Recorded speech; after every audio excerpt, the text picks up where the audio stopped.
Hey guys, Steven here, Fanatic Perspective, here to break down the Longhorns 31-24 victory over the Houston Cougars and everything that occurred today. So as you come in the chat, you guys know what to do.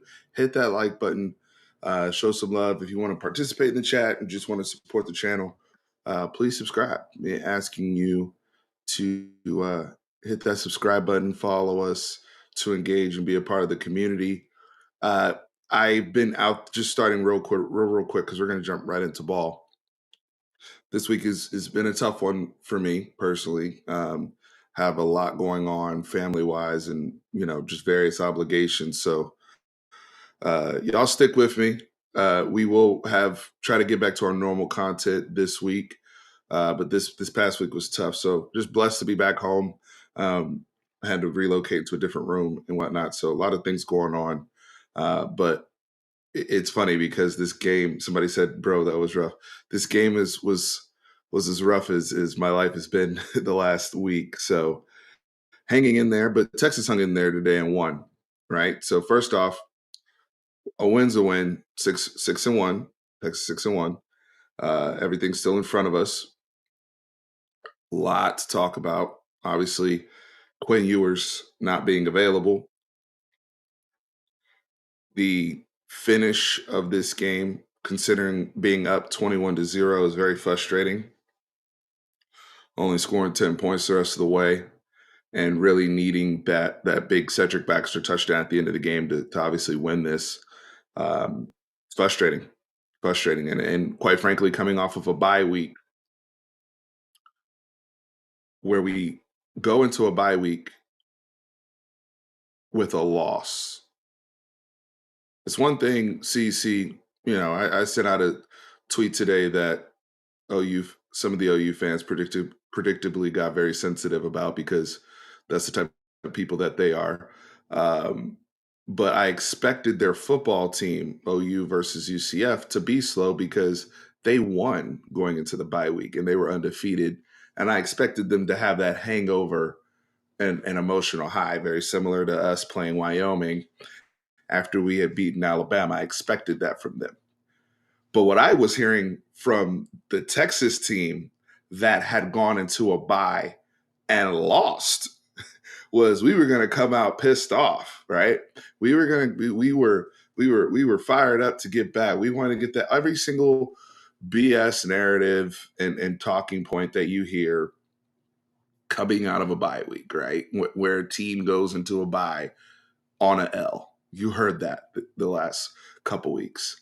And to their credit, they came out, started the game really well. I thought that was one of their better first quarters, if not the best first quarter they've played this year. And then they resort to. I mean, guys, look, at this point, we have to be honest. This is you're 7 games in. This is who you are. I mean, there's things we can improve. There's things we say it every week we need to fix. We say every week we need to play up to our talent level. We say it every week. We haven't played a ball. Rinse and repeat. But at some point, you are who you are. And what I see with this Texas team is a very, very talented team that plays up and down their competition. Period. And my buddy Ty, shout out to Ty, who I co-host. I co-host Bleacher Report show, as well as the SEC Connect with. But Ty says all the time, and he's an Alabama fan. He's not a Texas guy. He says all the time, I look at Texas as a full-time employee. They don't do full-time work. They don't work all 4 quarters. And watching our team in all 7 games, you cannot say that we work all 4 quarters. At least, and sometimes it's, a lot of times it's not an effort thing. It's working smarter, not harder. Do you hear me, Texas coaches? It's working smarter, not harder. Because half the time I watch us play, I feel like we're working against ourselves. I apologize if I missed the super chat, guys. I like to just jump in and get right off my thoughts. I need to get my thoughts out first. So I'm going to get to the super chats. I appreciate it. But I like to get rolling and helps me get into the flow.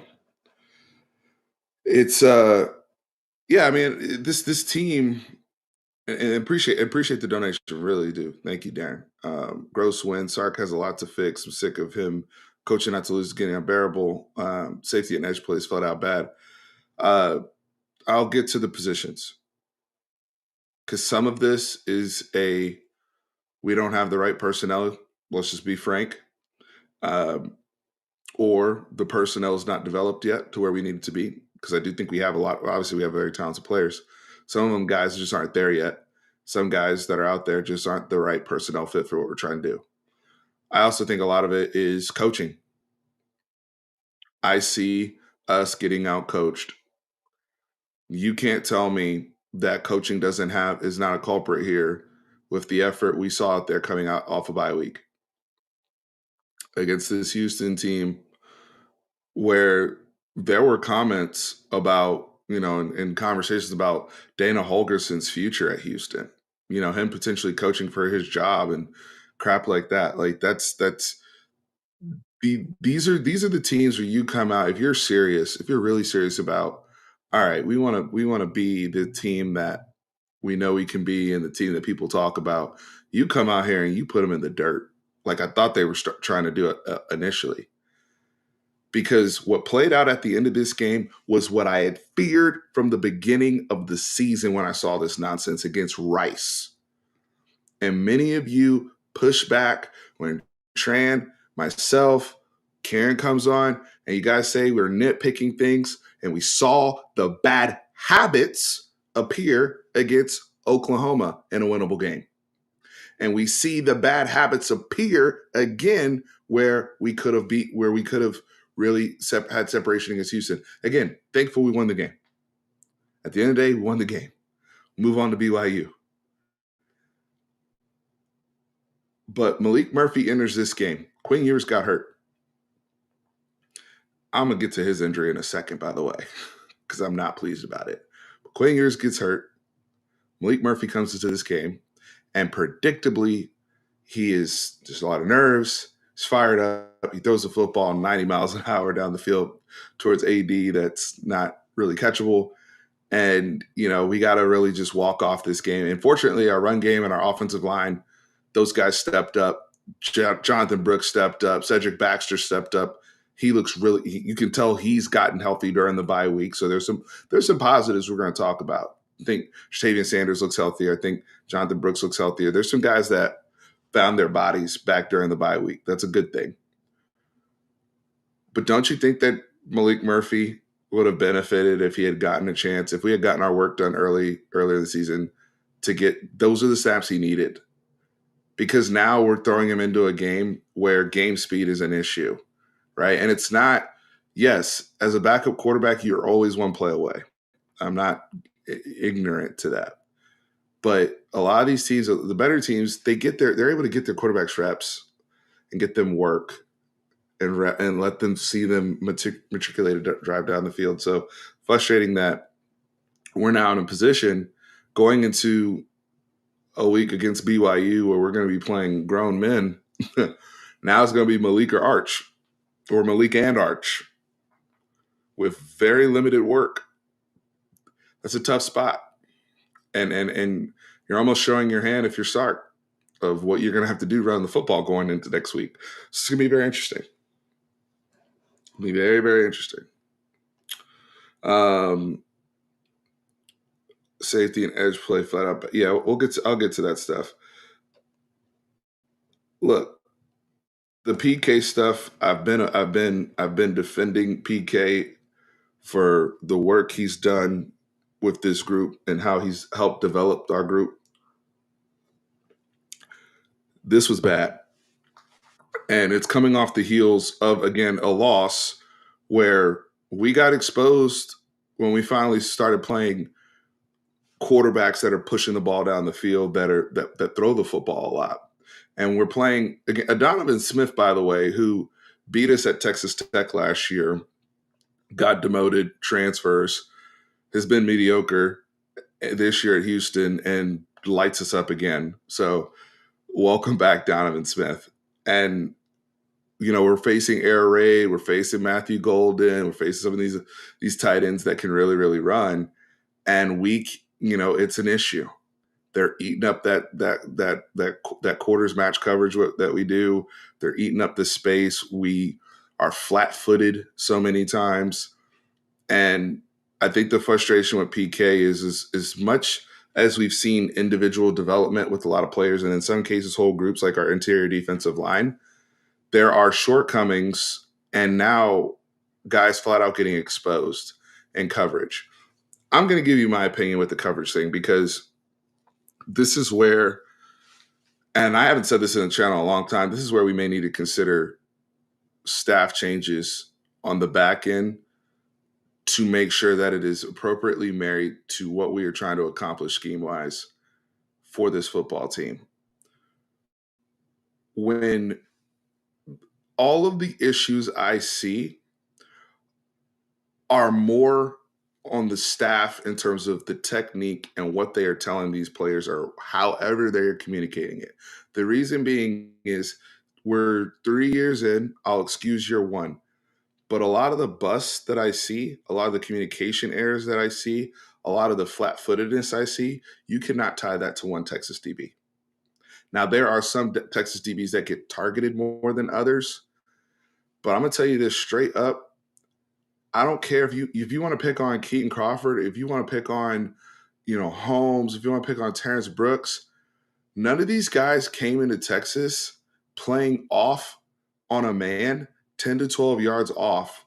None of them came here playing football like that. And that's such a cowardly safe way of playing football if you're a DB. These guys are being neutered, in my opinion, because they rarely get the opportunity. A lot of these guys get offers and get looks because of their ability to line up, go hands-on man, try to reroute, use their physicality, use their athleticism, and stay on people's hip and try to cover. That's how they rather die. And if they get cooked, they get cooked. But especially when you're trying to marry this with pressure packages and blitzes and all of those things, I personally believe they are actually worse trying to, gain leverage with a guy gaining full speed. No one's rerouted him. Now he has two-way goes, and we're still flat-footed before we start to turn our hips and running out of our breaks. And we're over here blaming the players. That's not how they were playing. Malik Muhammad did not play football like that at SOC. Now, he played a lot of boundary today, and he was allowed to go hands-on man, just like Ryan Watts does. But this whole fear of, you guys might get beat over the top. What you call as a coach permeates into the mentality of the player.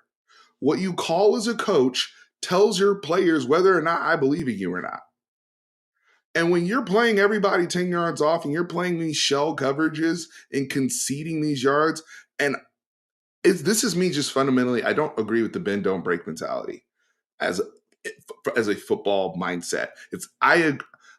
I've always felt as though, for me personally, I want to attack an offense. And if I'm in an offense, I want to attack a defense. I'm attack-minded. And these DBs are not allowed to be attack-minded.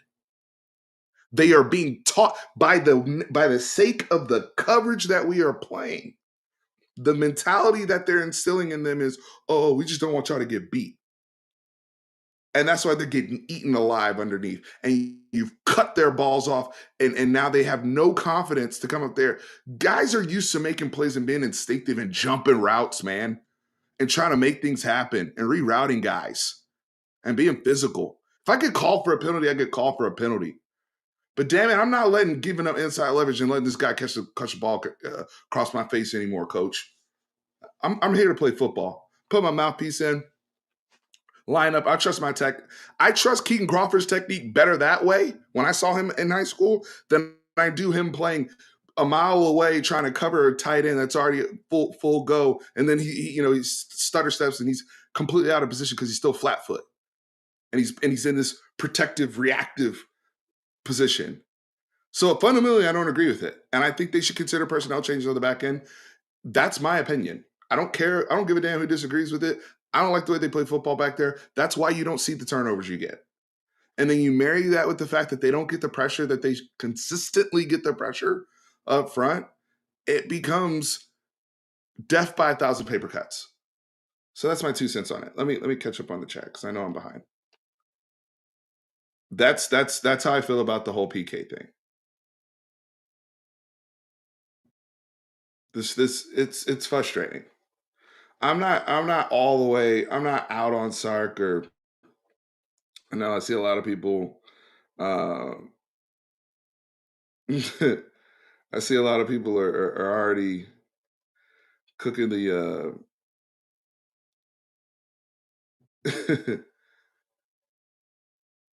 No, it was a close call today in H Town. TJ sees what I'm seeing.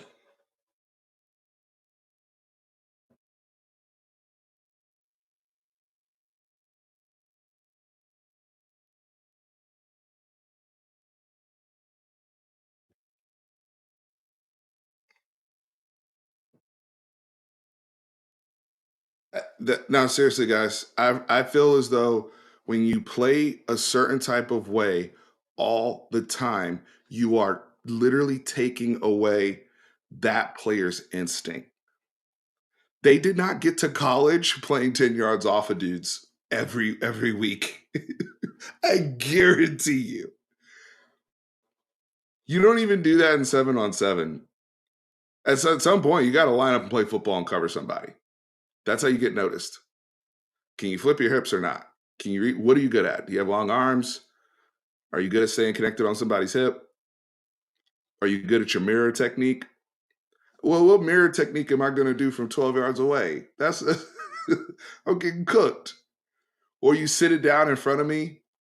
I'm susceptible to double move, but we're over here blaming the kid.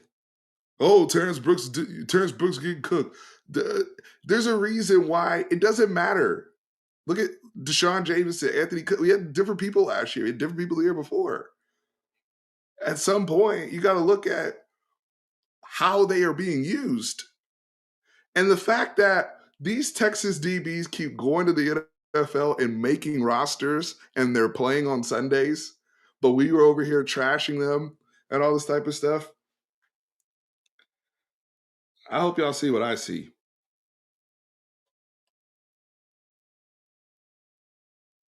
Yes, we have safety issues. Quinn said, let the Malik era begin. Well, hey, it's here now. I have another point on Malik in a second after I move off the defense, but thank you, Quinn. I have a point I'm going to make on Malik here that, again, after this, from moving forward, this is a pro truth channel. All we are doing is we are saying the truth. Where I'm not here to, I'm not here to. This is not to spew hot takes or anything like that, or to be nice or cushion or be raise our pom poms from the team. Texas doesn't pay me. I'm a fan. I pay them. I give them money, right? Like I'm vested into them. They're not paying me to bump, spit propaganda and stuff. So if I see something wrong, I'm gonna say it.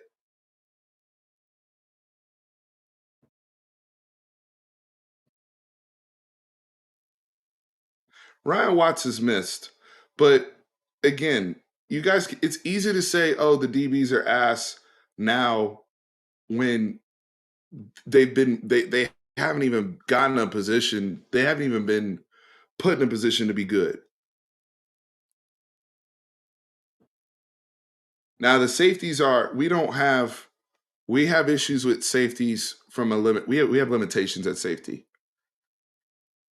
But that's also for that's where your coaching prowess should step in and say, we're not. These aren't bad football players at safety, by the way. I mean, Bug's not a bad football player. He's just a little slow footed. Keaton Crawford has some awareness challenges. Michael Taft got a pick today, but sometimes he can get, mixed caught up in the mix out there. But these are guys you can play football with. But you have to figure out how to marry this stuff together.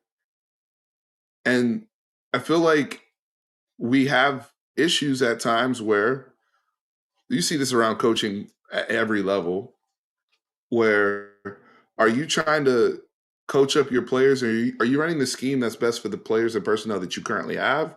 Or are you trying to fit whatever you have into the scheme that you know and that you want to coach?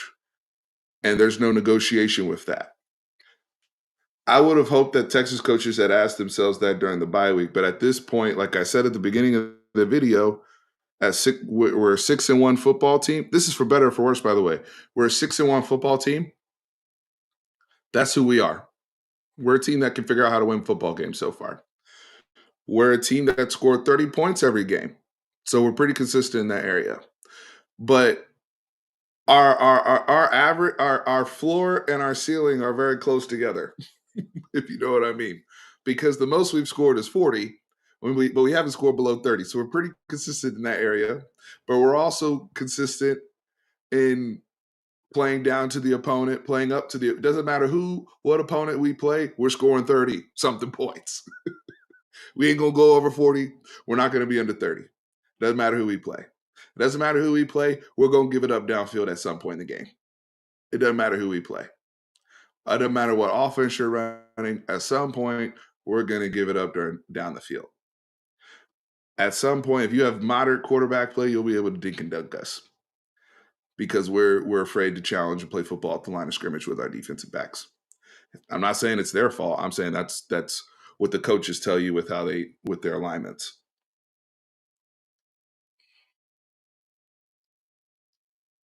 And then they don't want to help the safeties out or make any type of scheme type of adjustments.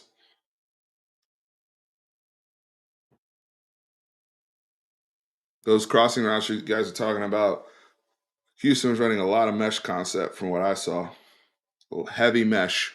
And the touchdown that they scored with Golden, where he broke away on the post, that play should have looked familiar because we gave up that touchdown twice last year.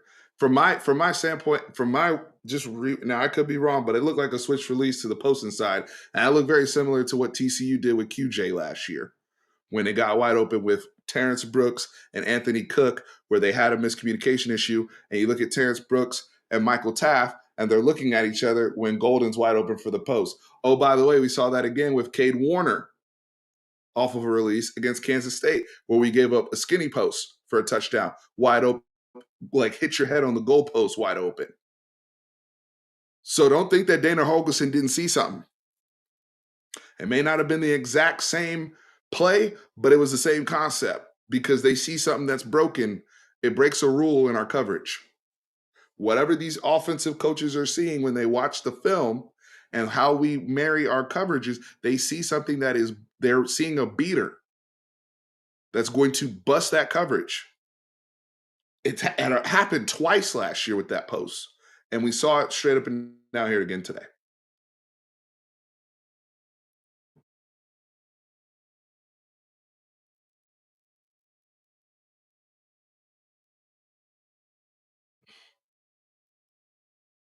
And we're also in a position where, and we've said this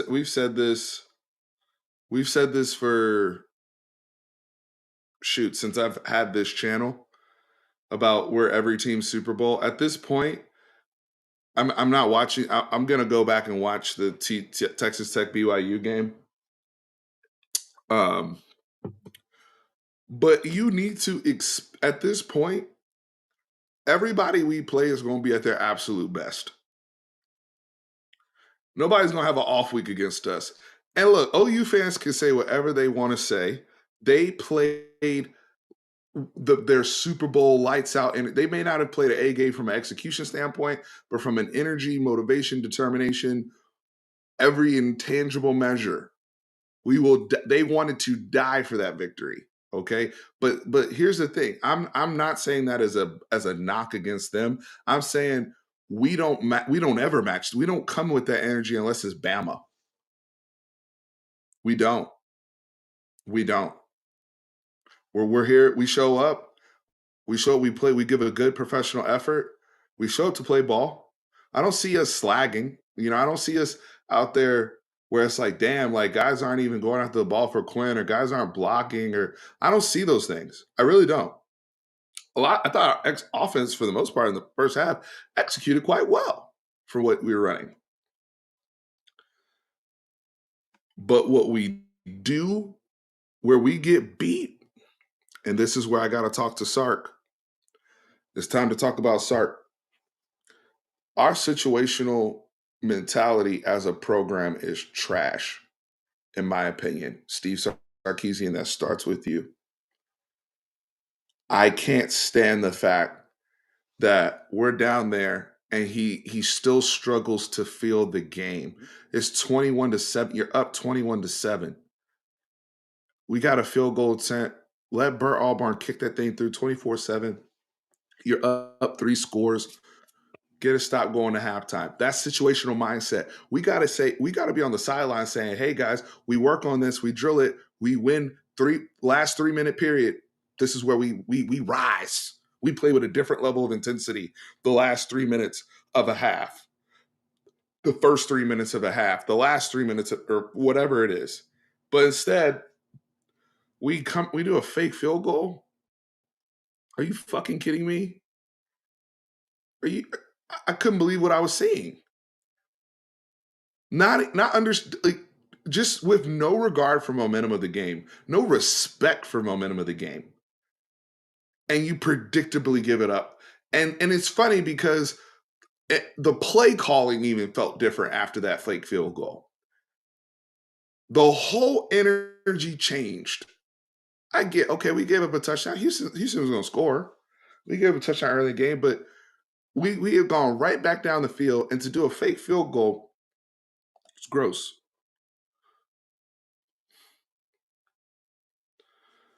And then we come up to the podium in the post game talking about we need to develop a killer instinct. Does that sound familiar for those of you who were here last year?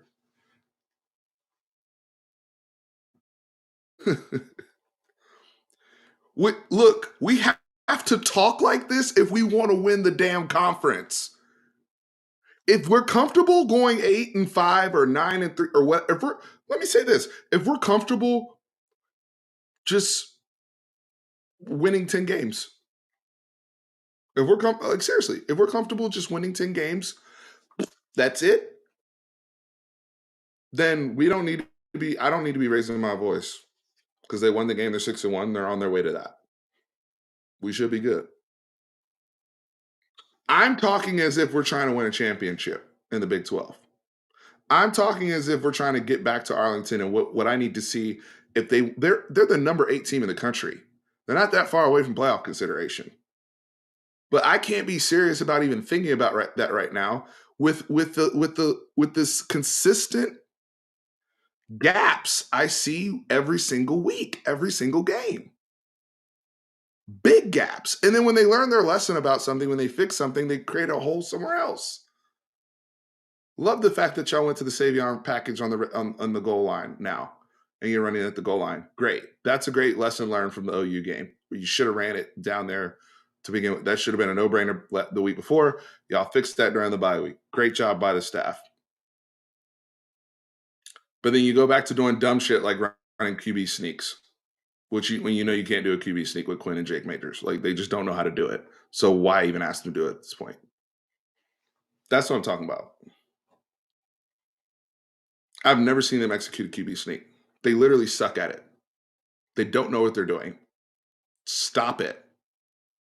It's common sense.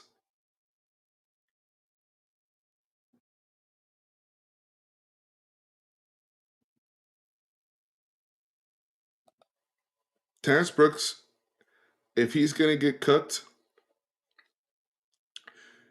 Dez, cool. If he's going to get cooked, I'd rather him get cooked his way. What was it Matt Rule said? If we die, we die.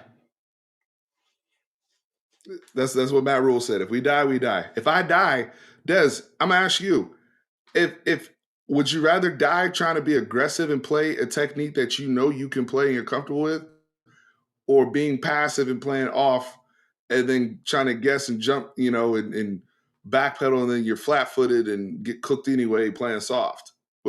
How do you want to go out, brother? At least playing aggressive, I have a chance to create a turnover. The ball comes out early.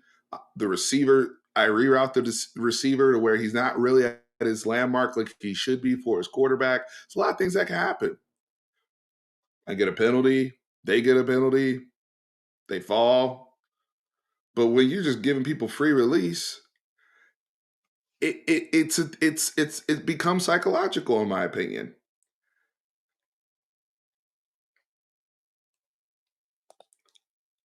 We Malik Manny presses the most from what I see, but he's uh he's still I mean, look at the OU game at the end. They didn't trust any of the DBs and they even had Manny playing off coverage. But you see how Manny covers when he's stands.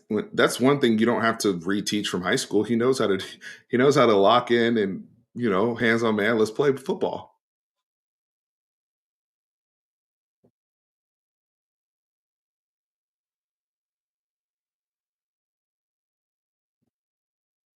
Yeah, they're gonna. I mean, they should have.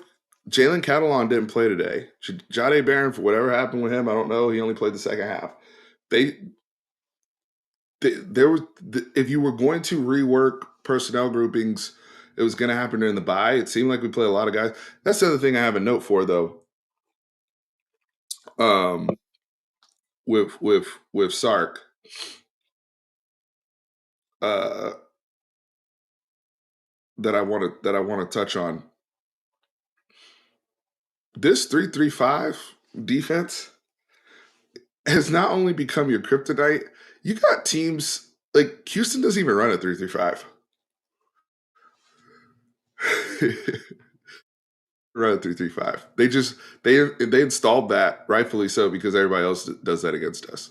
So when everybody's wondering like why Quinn Ewers is holding the football and having to check down and funneling everything to the running back. Or what Jonathan Brooks? I'll go over the box score in a second. Jonathan Brooks had 8 catches today. Um, I thought I would have liked to think that Sark would have had some beaters for it, but obviously they have not figured out that the remedy to that defense. A lot of teams haven't, but the fact that a team can just run that and that's not even their normal defense, that's not their base defense. Like you would think that you would be able to exploit their lack of experience with it or the holes or what have you. And thought we did that early, obviously. We were patient. We took what the defense gave us. When we finally got the isolated man coverage downfield, Xavier Worthy killed it over the shoulder. Beautiful throw. Executed it well. Had some layer throws to Javian Sanders. Had a layer throw to A.D. Mitchell. Unfortunately, that was his only catch, was that touchdown. So early in the game, they were doing it. But then the 3-5 just spooked Sark, and we couldn't move the ball anymore. So that's a problem. Sports fan Jack, thank you for the donation. I feel like in every big position this season, we have taken the ball out of Quinn's hands. I don't get it. Um, there's a lot of people that question how much Sark trusts Quinn.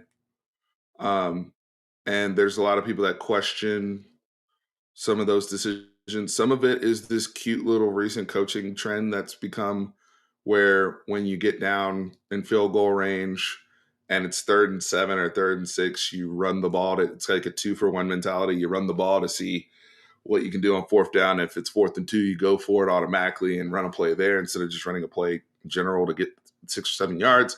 I hate that mentality, but a lot of coaches do it. But yes, those are plays like that where you definitely take the ball out of Quinn's hands.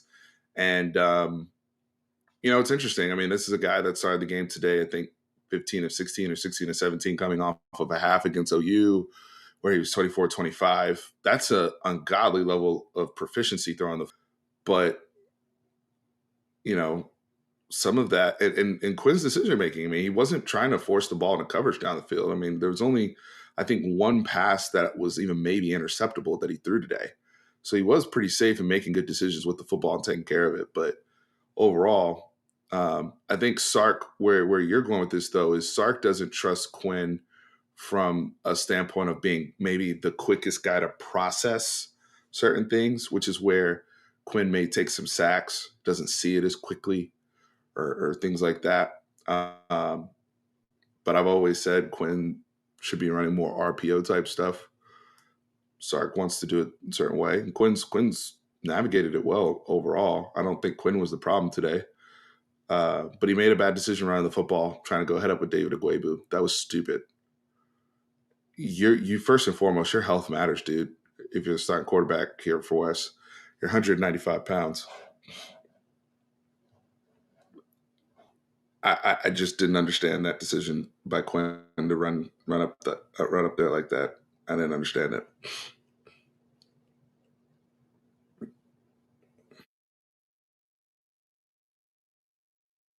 Look, people.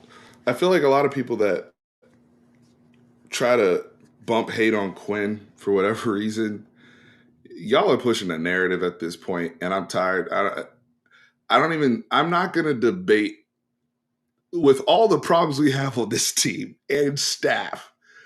The last thing I'm going to debate is is a quarterback that was operating at the proficiency level that he has. And this is where what leads me with to Malik Murphy, because I have said this over and over and over on this channel. If you go back and watch a video, I've done one or two videos on Malik Murphy, and I'm gonna make this very, very clear. With Malik Murphy, a lot of you guys said he'll never get an opportunity. Texas, he'll never get an opportunity to be the starting quarterback. Texas, he'll never get an opportunity. Blah blah blah. And I always said Quinn got injured last year. Injuries are part of the sport. When your number is called, and not all opportunities are created equal, he is not going to have the same window and margin of opportunity that Arch Manning will have. No. Okay? That is what it is. But you chose to be here. You chose to be in a 2 quarterback class, Malik. The opportunity has come like I said it would, because that's football. Injuries happen. It is now on Malik to seize that opportunity.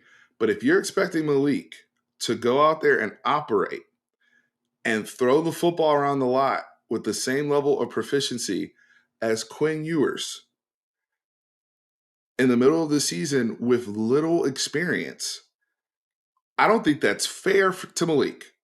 I don't. What I'm looking to see from Malik are traits, our execution of what Sark is asking him to do. We are going to be run first. And when you have an opportunity to show off your arm on certain throws that are defined for you, whether it's the deep ball, whether it's post, deep outs, show it off, man, and be on time. But I feel like there's this part of the fan base that Malik's going to come in here and drop back, and we're going to throw for 400 and 500 yards all of a sudden. I don't get that. Like he has no experience. That's not like, because when you start harping on that and he doesn't do that, that's when you guys throw the kid away. You guys do that all the time. Quinn got in here. He had to learn. This is also, you're working with Sark. You know how Sark stuff is. Sark likes to run it at a freaking AP level, and he won't negotiate with the quarterback. So we really got to be careful with and temper our expectations for Malik.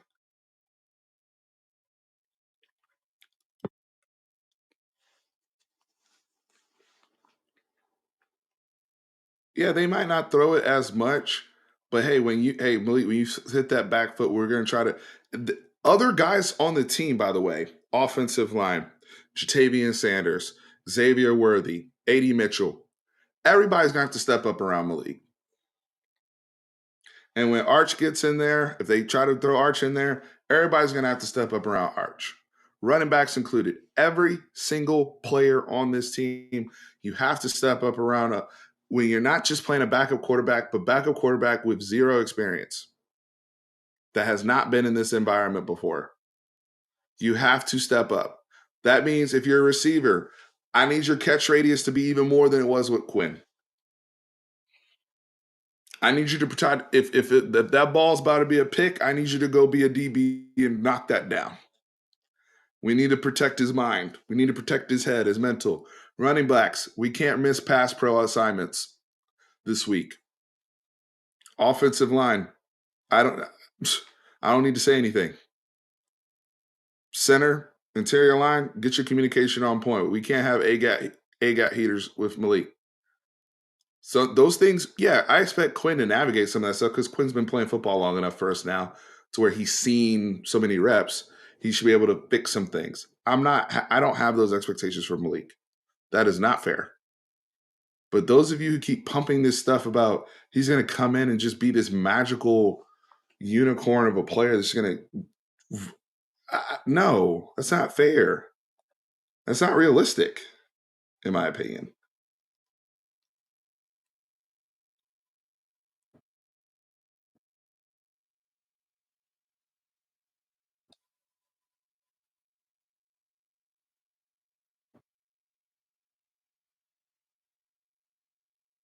We do this every time with new quarterbacks, by the way. We did this with Hudson. We did this with Casey Thompson after Sam Ellinger. Oh, Casey's more talented than Sam. Oh, Hudson's more talented than Casey. Oh, Quinn's more talented than Hudson. Oh, Malik's more. Like we do this every. It's the new guy thing too. Meanwhile, Quinn Ewers is literally completing like 80-90% of his passes, and we're over here blaming the quarterback. We're not watching the same game.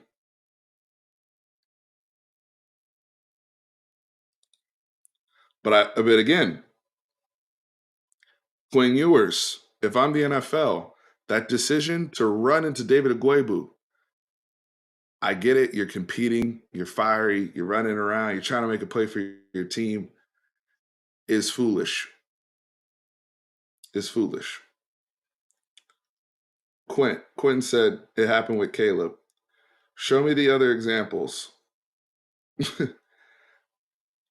Quentin, here's a lesson for you, my friend, in life. Because I brought you on the show. Quentin, do not live by the exceptions. Don't live by, you're going by Caleb is an exception, not the rule. Caleb's an exception. Because what you're saying is that if Malik, like you're putting Malik in, what? So Quentin, let me be fair. Let me be fair, Quentin. What are your expectations for Malik? In all seriousness, what are your expectations?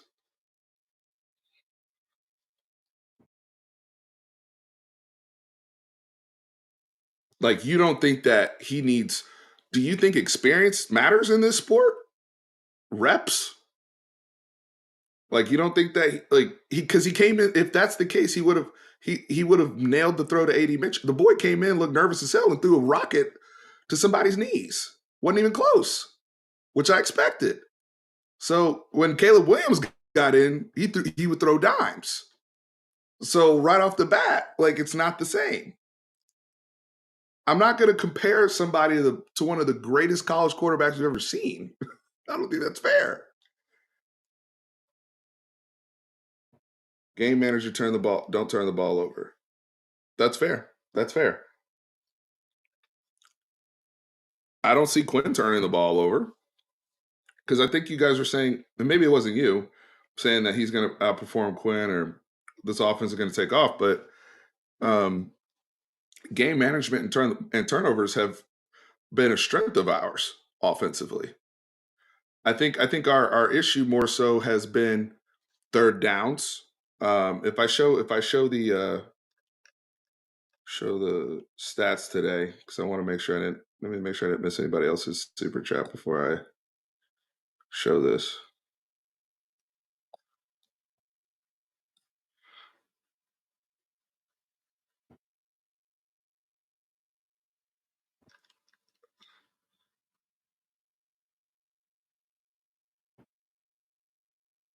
I did do that.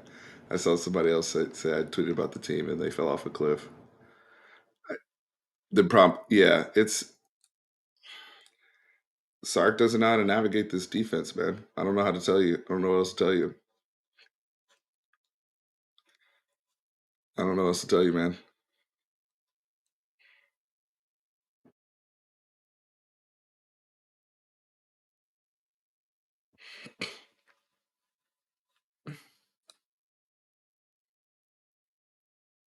I hear what you're saying, James, but the only way I can know that for sure is by seeing the all 22.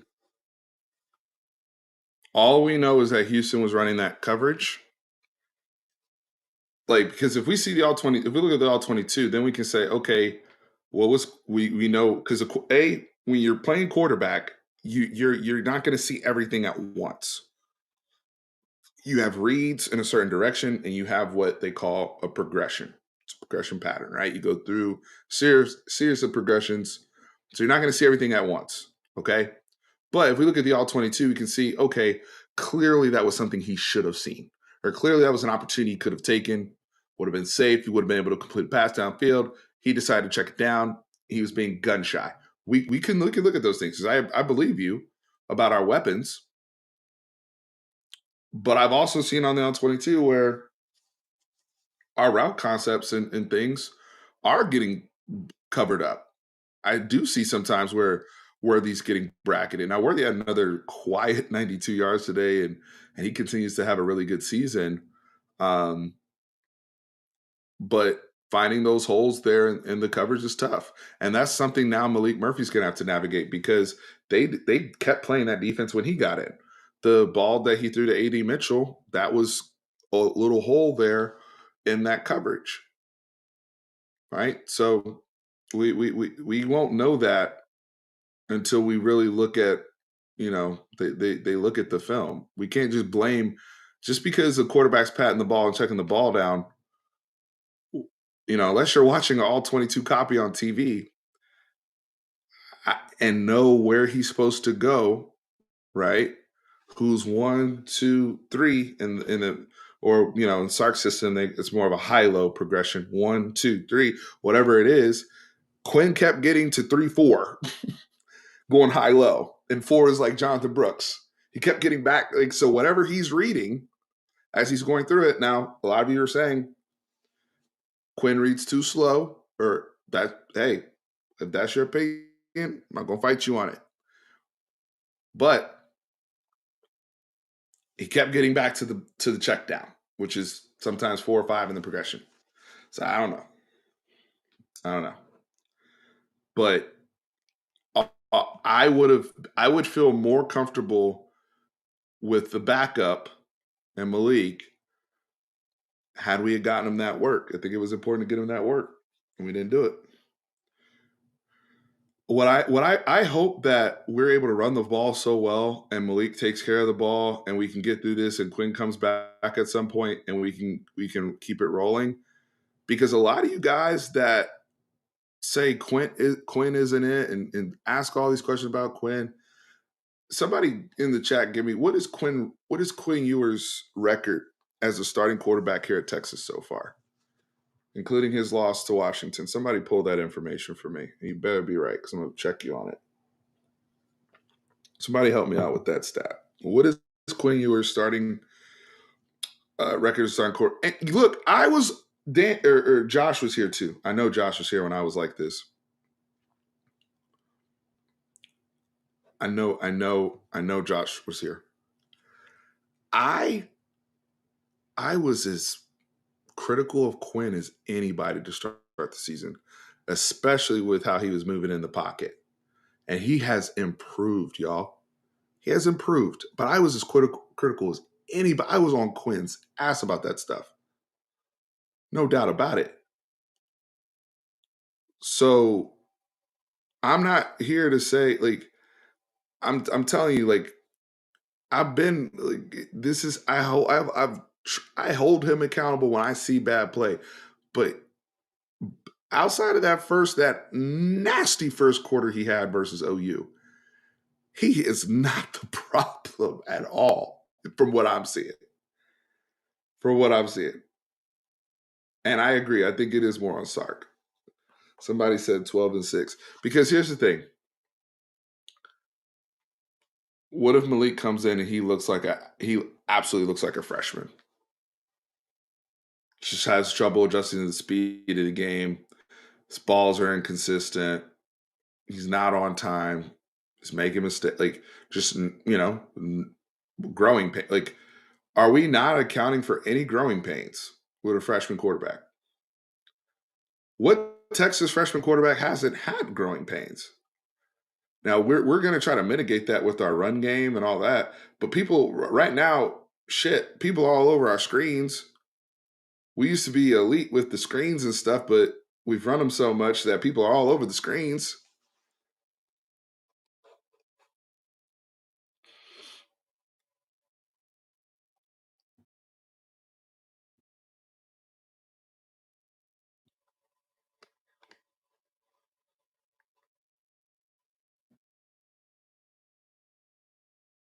That's fair, Terry. That's fair.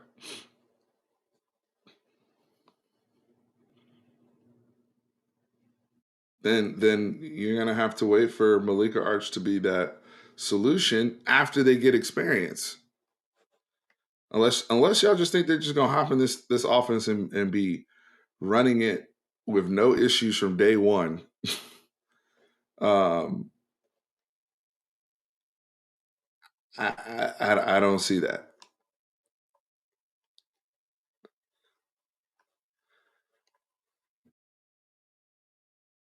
Let me let's pull up some stats for a tie off here. What do we feel good about right now? Let's steer this positive here real quick. Um, I feel good about Jonathan Brooks. I think he's on his way. I wish he had gotten 100 yards today. He had 99, but that's okay. He was killing it in the run game and pass game. I feel really good about Jonathan Brooks. I think he's clearly one of the best running backs in the country, if not the best running back in the country. I feel great that Cedric Baxter looks so much healthier. And you saw the burst with Cedric, and with that burst to power with Cedric Baxter is why he's a 5-star runner, right? And you see that ability. So that was great. I think they looked outstanding today as a 1-2 punch. My only thing was I wish they'd run the ball a little bit more, honestly. I didn't think Houston, I think they could have wore Houston out there, but um, we had the challenges we had. So, but I thought Baxter was phenomenal. I mean, that running back room, shout out to Coach Joyce. I mean, even Savion Red in the Wild Red package, what we do there now, how aggressive he runs. I have no qualms with the backs. I really feel good about the backs. Um, I thought today was a good bounce back game in some spurts for Jalen Ford, who had a big sack fumble today, um, and was really happy to see that for him because I know he had a rough game last go, but he's a great player, so he's going to bounce back. So it was cool to see Jalen make a really, really big play for us today. Uh, Mean Bean, thank you for the $5 donation. I feel like BYU is a great first start for Murphy. The kid was a 5-star at one point, and BYU's offense is atrocious. Maybe I'm just being optimistic. BYU is a tough team, though. And again, I don't care how bad or good they look tonight or how bad or good they've looked all season. I know they're gonna look their best selves when they come to DKR on Saturday. That's what we all need to be prepared to see. Okay. BYU needs to be, they're going to come in here looking to very comfortable to get Sark is a guy who obviously former BYU quarterback, and this is the Sark Bowl, but also a team that has been known to upset teams like us. We don't need to go into the history there. But anyway, thank you for the super chat. Really appreciate that. Let's yeah, that's what I was gonna do. Look at the box score.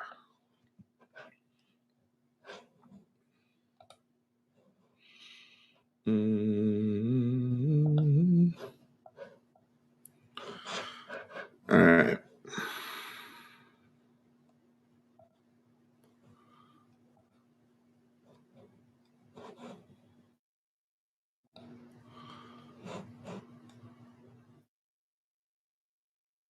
So, obviously Houston didn't really try to, and that's kind of their downfall. I hear them, they're talking about the spot with the ball at the end of the game, but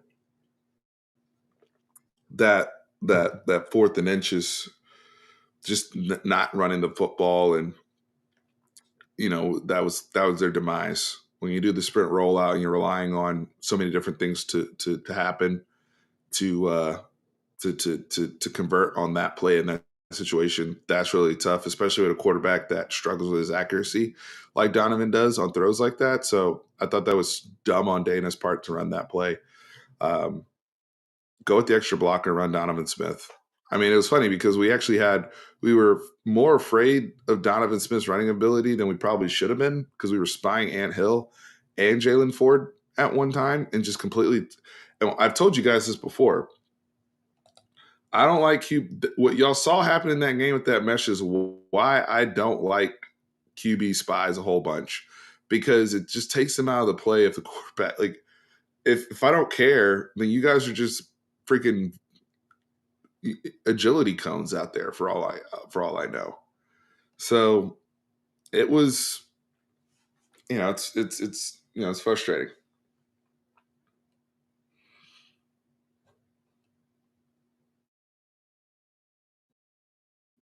King Kunta said Jonte not playing. That's frustrating, man. I'm not gonna lie. I'm not gonna lie. Um, and we've got to reset on expectations. And these teams are running the same defense at us every single week, and we're allowing these teams to dictate how we play football instead of dictating how they're going to play football against us. I think that's the most frustrating thing. And yeah, it's out of at one point it was like complimentary that people were playing all this zone and stuff because they don't want to play man against their guys, but like that's just kind of old, y'all. It really has, and it's Sark's job to figure this stuff out. It is Sark's job to figure this stuff out, to just pigeonhole us into we're pretty much back to where we were last year. Is a Our best sets are still 12 personnel. I mean, we opened the game like that, and when we're playing 12 personnel heavy, it's going to be a lot of Worthy and AD, and then an 11, Jordan Whittington if he can play with however many snaps he gets, which isn't a whole bunch. I mean, it's the frustrating element of this whole operation. So I get it. Third down stay, 3 for 12, only 360 yards offensively. We ran 69 plays, just terrible. We had some games early this year where we were in the 50s, so that's fine. The Big 12 special here. Houston's one penalty for 15 yards, which was on Matthew Golden when he ripped off Terrence Brooks' helmet. That was their only penalty. Even though Baron Sorrell was getting held all over the neck, but I'm not gonna. This game shouldn't have been close enough for us to be talking about officiating, so I'm gonna leave it at that. Can you elaborate on what you mean by culture issues, Christopher? I'm just curious. I'm not saying you're right or wrong. I just want to know what you mean by that.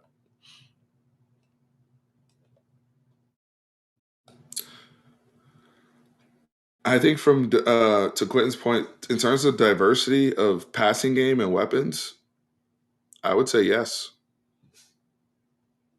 I would say yes. But not everybody was running 3-3-5 against us that year. And the games that people did run 3-3-5 against us, we like Iowa State, we literally couldn't score, and Casey got pulled. And then Arkansas ran 3-3-5. I think Baylor ran it too, and we got so all the games that Sark had. Yes, he is. I do think the most. Casey had a 7 touchdown game against in the Kansas loss. So like offensively, we were moving, but we also got to remember when we saw that defense, even in year one, every single time we were jammed up. So at this point, we gotta. That's on Sark because that's something that everybody's just installed. When people are installing that to run against you, that's crazy. These dudes don't stand up for each other. Culture issue. Um, I I don't know if I'm there yet. I don't know if I'm there on that. I think individual guys are going to get frustrated that aren't playing or aren't getting the opportunity to compete that think they can help the team. And I mean, yeah, it sucks when guys say it publicly, but I don't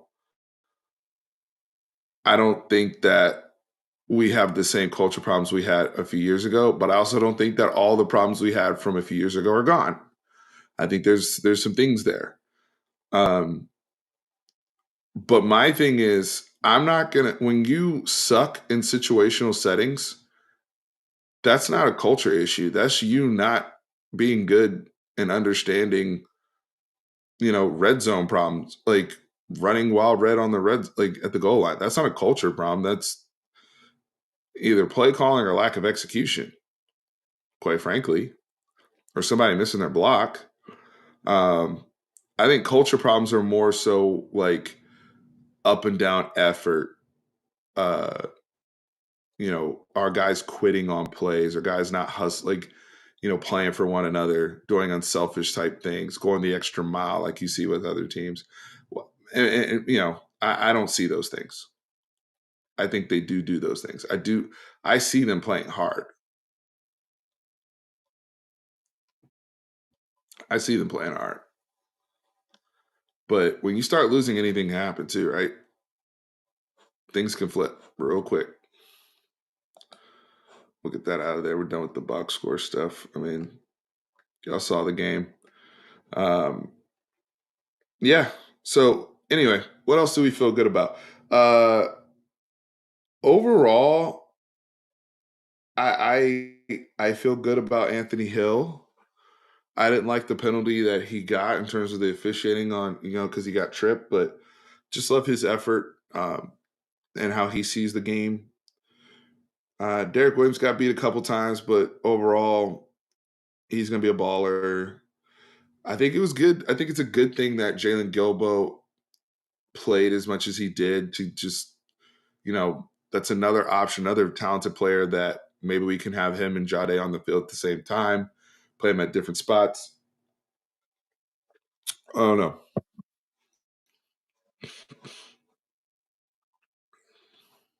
Kick return was a positive. Kick return was a positive. Yep. Unfortunately, uh kick our I did not like our kick return defense, or kick coverage, I should say. Our kick coverage was poor today. Or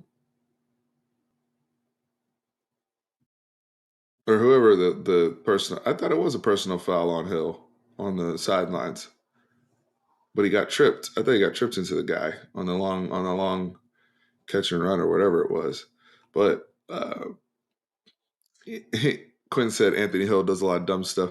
He's a freshman. I expect him to. He does a lot more good than he does dumb stuff, though. He's flying around. He's a young guy.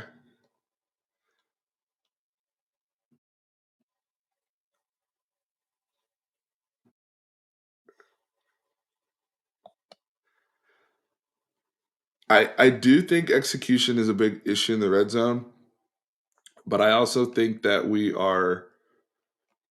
only want to, for example, like we had to wait a whole week or wait another game for us to realize that it's probably a good idea to run the wild red inside the 5 yard line, like, you know, or not throwing, using your verticality, whether it's AD Mitchell or Jatavian Sanders in the red zone on the outside and trying to match up on one-on-ones. I still think we do some of the stuff we do is a little too condensed down there, which allows teams to create piles. So it's hard. Yeah. Yeah. So it's like, oh, we're going to have these tight condensed sets. So if they bully over a receiver or a tight end and they get them on the ground, now it creates a pile. We're not really able to get that push or run like we should. Sometimes I think we need to more so kind of spread it out a little bit, and try to find dictate matchups and then run the ball in a lighter box. That's just me. So OU does, quite frankly, and they leverage quarterback run in there too with Dylan Gabriel. But try to lighten up the box, spread some guys out. If you have a one-on-one, to the boundary or whatever. We'll try to back shoulder it to Jatavian or back shoulder it to 80 or whoever. Like we don't run that stuff. And when you're having red zone challenges, if I don't see you trying everything, then that to me that's also problematic. And I think we have too many negative plays when we get first and goal wherever it's from. We'll run, so let's say it's first and goal from the 7. We'll do, let's say, a run with Jonathan Brooks. We'll get 4 yards. The next play is either a sack or a negative run or something, and now it's third and goal from the 8. Like you're what are the percentages of converting from there? Versus at least, all right, it's third and goal, but we're inside the 2-yard line. It's third and goal, but we're inside the 1. It's very, very different. So we have to also eliminate those negative plays. And some of that, is decision making with Quinn. Got to process things, especially down there, quickly, get the ball out, blah, blah, be decisive.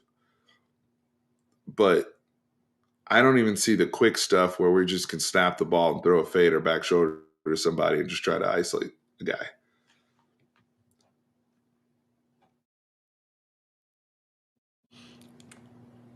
And I know I set expectations for Malik, but I'm gonna go back to what I said before. If you were looking for an opportunity to go out and shine, prove me wrong. Go out there and show the world. Go out there and ball the hell out. If you're Malik Murphy, your job is to create, like, A, win games, and B, that guy. If you're QB1 now, but create doubt. Go out there and cause a quarterback controversy. Right? Go out there and show them what's up. My thing is, I just think for us as fans, I think it's one thing for Malik's mindset and him having this opportunity, how he approaches it. I think it's another thing for us, and hopefully this makes sense, us as fans and what our expectation is and what we're putting on the kid. Because it's two very different things. And we have to be fair in that. And his team is going to have to step up for him.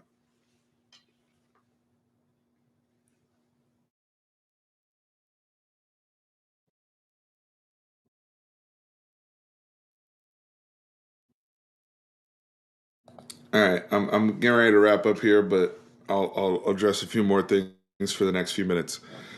Uh, this is a complaint of mine as well. Now, the head coach is the play caller. There's nothing I can do about that. He's going to have to be on the sideline. However, send PK back to the booth. It's my understanding that PK was a booth coordinator when he was at Washington. Somebody correct me if I'm wrong there, please. But from my understanding, PK was in the booth when he was at Washington. I think he was in the booth year 1 here, and then we brought him down in 2022. That's and maybe I could be off on this, but I think that's what we did. I've always been the guy of my play callers. I want them upstairs. How I'm like they're showing PK and Sark, they're squatting while they're calling plays. There's no way they can see what the hell's going on 53 yards across the field. Like, get a clear understanding of the whole field. Like, I get you see a lot from the sideline. You are not seeing the whole field like that upstairs. Upstairs, you have the clearest. It's like, and you're removed from all the noise on the sideline, and you can just isolate and dial in and manage the game. If you need feedback from a player, you talk to them on the phone. I want the person calling in the plays and analyzing what's going on upstairs. I've always felt this way, football period. That's just me. That's just me.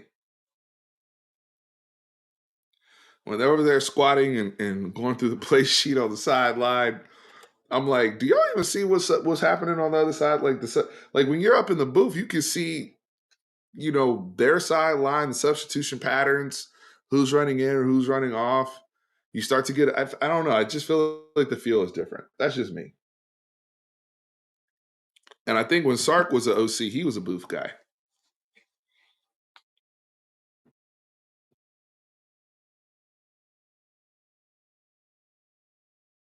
And look, those of you who are talking about Sark, the play calling, I don't disagree with you. I just would like I just you got to consider two things. Number one, when Sark took the job and said that he was going to become a head coach here, he said that he gave up play calling at US when he was at USC and he regretted it. And he didn't like that. And one of his favorite things to do as a coach is to call plays. Well, that's how it is. That's what he's going to do. Now, somebody brought up Jimbo Fisher. If it starts to reach a Jimbo Fisher point, then his boss will tell him that he can't call the plays anymore. I'm gonna tell you that. Sark Alabama was on the field. Okay. Uh, I will definitely say though, he whether it's AJ Milwee, who I think is who's probably be the person that would be the most qualified to call the plays. Sark, part of your job as a head coach, especially considering I say this all the time, you only get these kids, the really, really good kids, you only get them for 25 to 35 games. And then they're going to the NFL. You don't have a whole lot of time with them. But as you're developing players, you're also developing coaches. There's a reason why some of the best coaches in the game, whether it's the NFL or college level, they have what we call our coaching trees because they're not just great coaches themselves. They mentor and train. They know how to duplicate themselves. So if Sark is he's had the same staff for 3 years. If he's trained AJ Milwee enough, let AJ Milwee call the plays and you manage the game as the head coach and be the overseer and manage everything on the sideline. That's number one. That's just my thought. But he's also said, like I said before, he's not going to do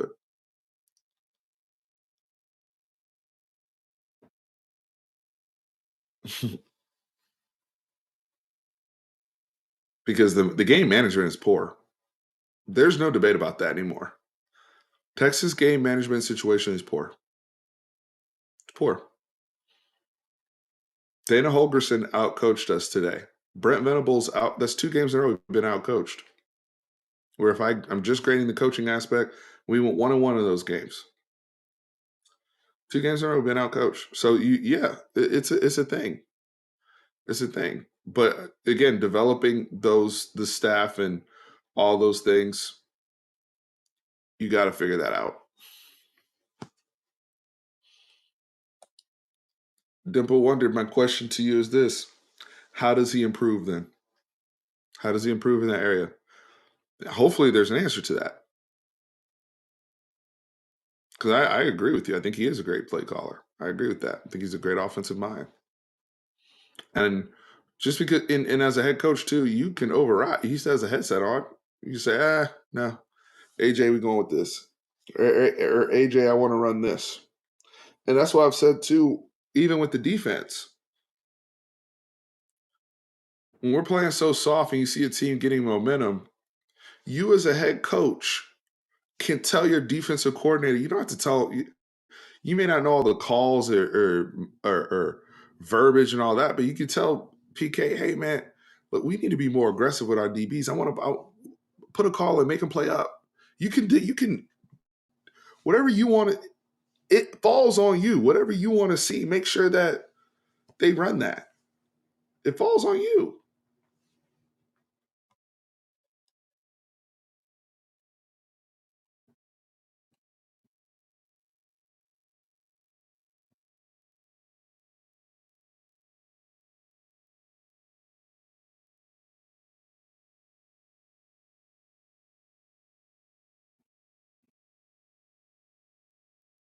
Lots of plays showed that we were going to kill Houston.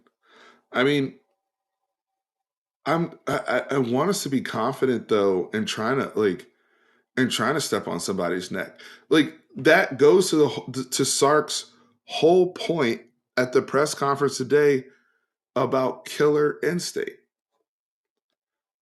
Maybe killer instinct is something you either got it or you don't. You either got it or you don't. Because if you're confident and you're trying to kill somebody, kill them. What are you waiting for? Kill them. Sap the momentum. Rip off their hair, shit down their neck. Kill them. Like that's. But we don't have that mentality. But the coach is saying that he wants them to develop killer instinct. Does this sound familiar to last season?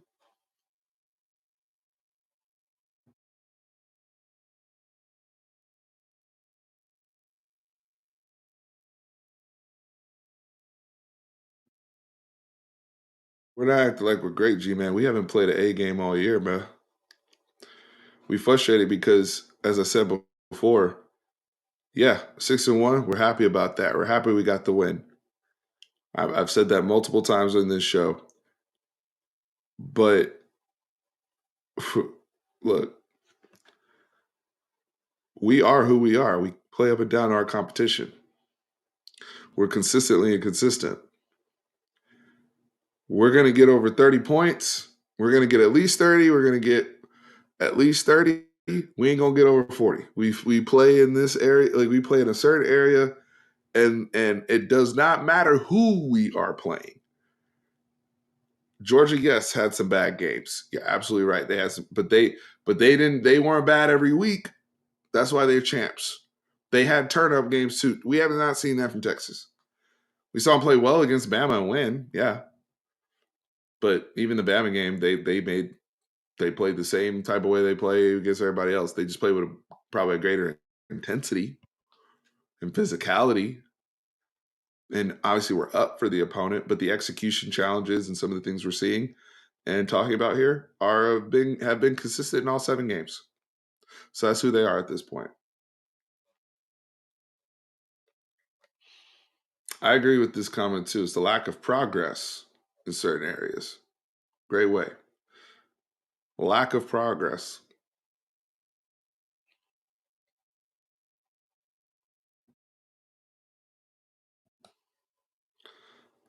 Agree.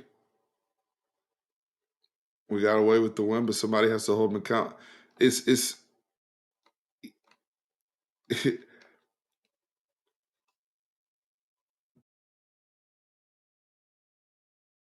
this is what we did coming out of a bye.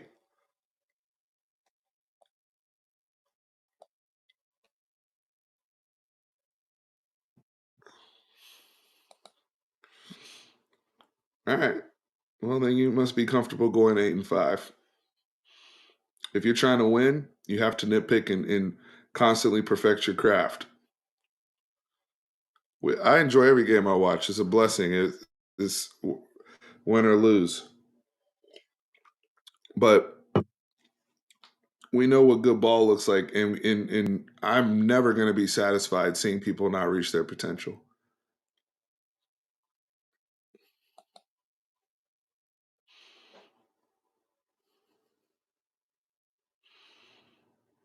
At this point in the season, I would say no. I would say no. Unless there's a fundamental mindset change, Bevo guy. I think they could probably play like an A- game, just be on fire one game, yeah. But an A+ game, like a like a Georgia TCU type ass whooping from last year, because in order to play an A+ game, the coaches and players have to be full alignment and trust, and that you see that it gets echoed.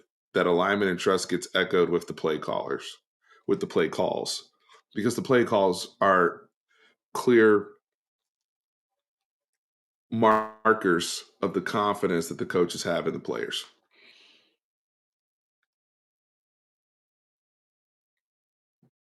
And when you're playing off and allowing teams to get in a rhythm because you're terrified your guys are going to get beat deep, you've already taken the ability to get an A+ for that game off the table if you're Texas.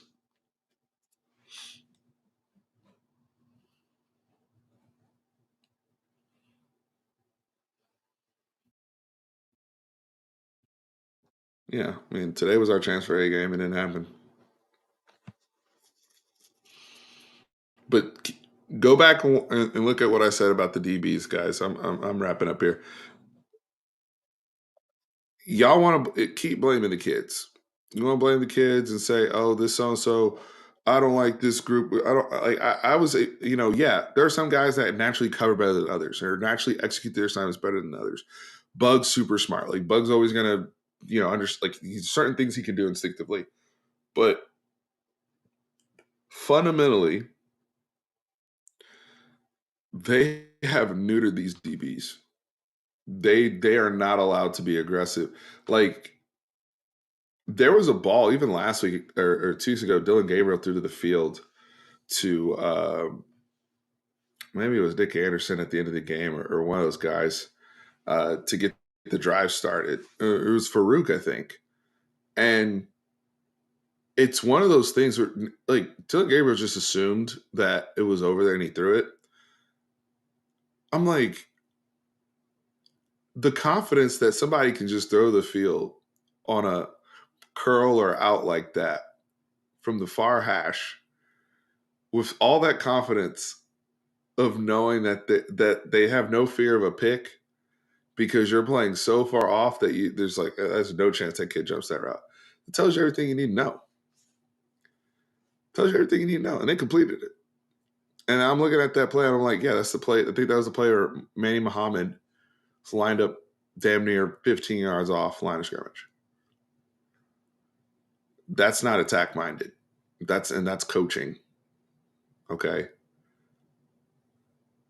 If he was playing 15 yards off at South Oak Cliff, it was like Hail Mary before halftime. But we over here again. We're over here hands on man. We're running and playing football, man, and we're challenging guys. That's what I would want if I was a DB.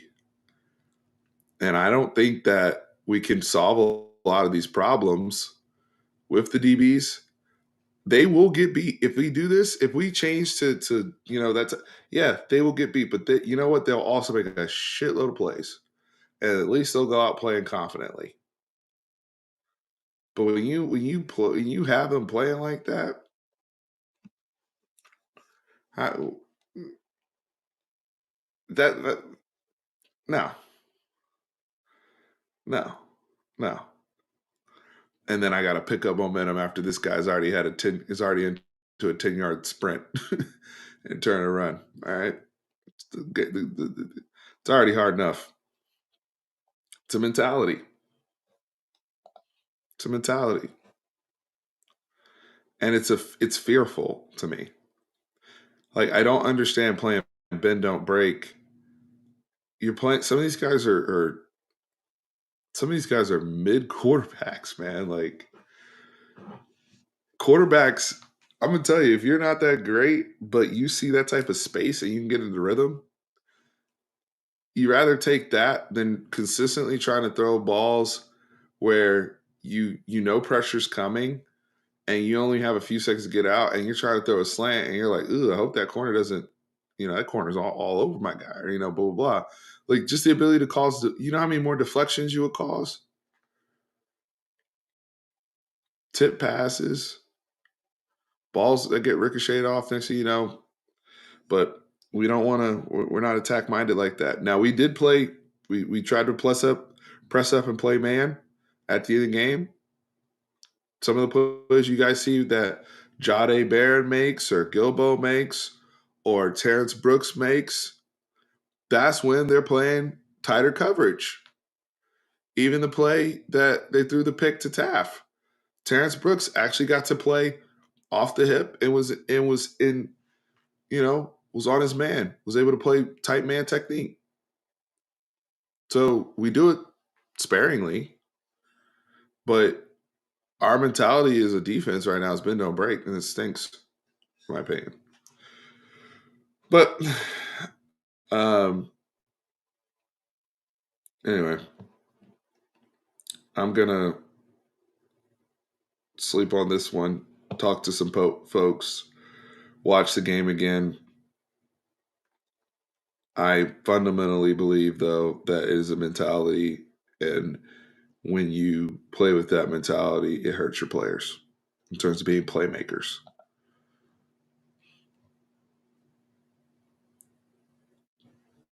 please get Kobe Black so he can play 10 yards off, or are you going to let Kobe Black play football? And when I say play football, y'all know I mean at the line of, hey, we going up there, press. And not to be pressed, but I can use certain tech. I can use mirror technique. I can pull out the hip. I can stalk and come up, freedom. But if you're going to, I don't think it's fair to Kobe Black to say, come to Texas, and he's going to line up and play 12 yards off. And then I look like I can't play when I'm giving up everything in front of me. And now I'm just in this weird spot.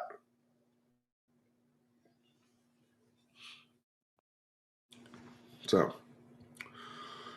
guys, I appreciate y'all. Get well soon, Quinn Ewers, Alfred Collins. Somebody else went down today that I forgot.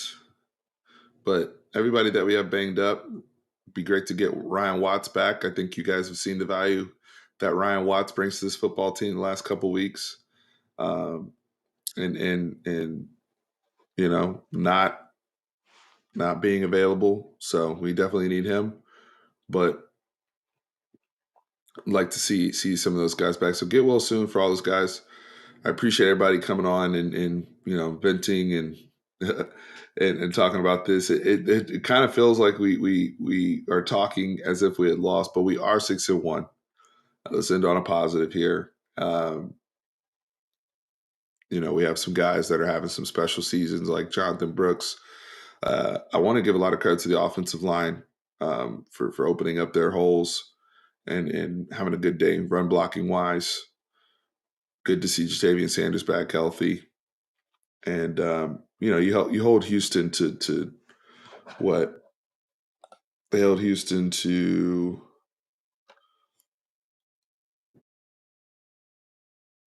14 yards rushing. 14 yards rushing is impressive. So we'll take it. Those are some good things that you always are proud of and build on. Not everything's bad, right? But we want to see this team be great. We believe this team has potential to be great. It's year 3. They've recruited really well. Sark has too much ability himself as a coach, but we can't continue to get out-coached every week. And we can't continue to be, as my boy Ty from Around the Table Sports says, part-time employees. We're playing the first and third quarter or the second and fourth quarter. We got to be full-time employees here if we want to reach our goals. So hit that like button, subscribe. Appreciate you guys. Remember, congrats on the dub. Horns always up. Hook 'em.